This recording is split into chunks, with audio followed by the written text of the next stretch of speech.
बांके चमार का नाम कभी उन किताबों में नहीं आया जिन्हें हमें स्कूल में पढ़ाया गया, लेकिन उनके गढ़ासे का हर वार इतना तेज था कि अंग्रेजी हुकूमत आज भी उन घावों को छुपाने की कोशिश करती है। बांके चमार ने अपनी तलवार से इतिहास लिखा, लेकिन उन इतिहासकारों की कलम इतनी कमजोर निकली कि उनके नाम को पन्नों से ही गायब कर दिया।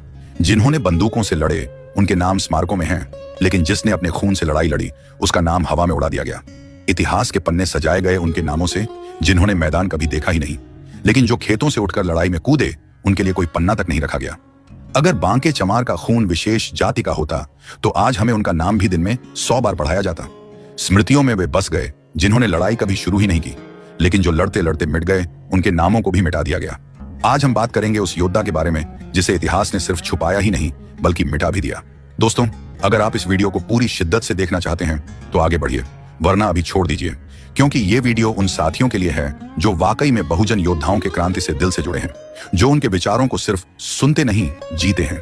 अगर आप चैनल पर पहली बार आए हैं तो सब्सक्राइब जरूर करिए और कमेंट में अपना जिला का नाम लिखिए, ताकि हमें भी पता चले कि ये विचार, ये चेतना कहां तक पहुंच रही है।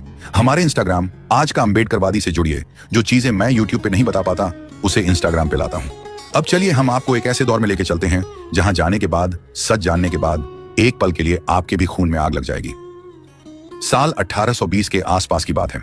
उत्तर प्रदेश के जौनपुर जिले के मछली शहर तहसील में एक छोटा सा गांव था, कुंवरपुर, जहां दिन भर खेतों में हल चलते, बैलगाड़ियां रास्तों पर गुजरती और शाम होते होते चूल्हों से उठते धुएं में गांव का आकाश ढक जाता। इसी साधारण से गांव में सुखदीन चमार और उनकी पत्नी राम प्यारी के घर एक बालक ने जन्म लिया। वह बालक कोई और नहीं, बांके था। जी हाँ, बांके चमार। बांके का बचपन साधारण था, लेकिन उसकी उपस्थिति असाधारण।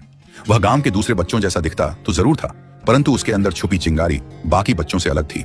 सांवला रंग, घुंघराले बाल और लंबा चौड़ा कद, 6 फुट का शरीर, जो उसकी उम्र के बाकी बच्चों से कहीं अधिक मजबूत और आकर्षक था। जब वह गांव के कच्चे रास्तों पर चलता तो लगता कि एक चट्टान चल रही हो। गांव के लोग उसे देखकर कहते, ये लड़का बड़ा हट्टा कट्टा है, जरूर कुछ बड़ा करेगा। पर उन दिनों में उसकी पहचान केवल एक चीज से तय होती थी, उसका जाति से चमार होना। गांव के कई लोग जो उसे देखकर सहमते उसे छुपकर चमार का बेटा कहकर टाल देते, लेकिन बांके के माता पिता ने कभी उसे उसके सामाजिक दर्जे की सीमाओं में बांधने की कोशिश नहीं की। सुखदीन चमार और राम प्यारी अपने बेटे को साधारण नहीं, असाधारण बनाने की चाहत रखते थे। वे चाहते थे कि उनका बेटा अपने हाथों की ताकत, अपने हृदय की दृढ़ता और अपने चरित्र की शुद्धता से दुनिया को बताए कि इंसान की पहचान उसकी जाति से नहीं, उसके कर्मों से होती है। बचपन में बांके अक्सर अपने पिता के साथ खेतों पर जाता था। वहां अपने छोटे हाथों से हल की रस्सी थामता और मिट्टी की खुशबू में खो जाता। माँ के साथ चूल्हे पर बैठकर वो रोटियां बेलना सीखता। शाम को गांव के बुजुर्गों से कहानियां सुनता, कभी संघर्ष, कभी बलिदान, तो कभी उन गांव वालों की अपनी गाथा।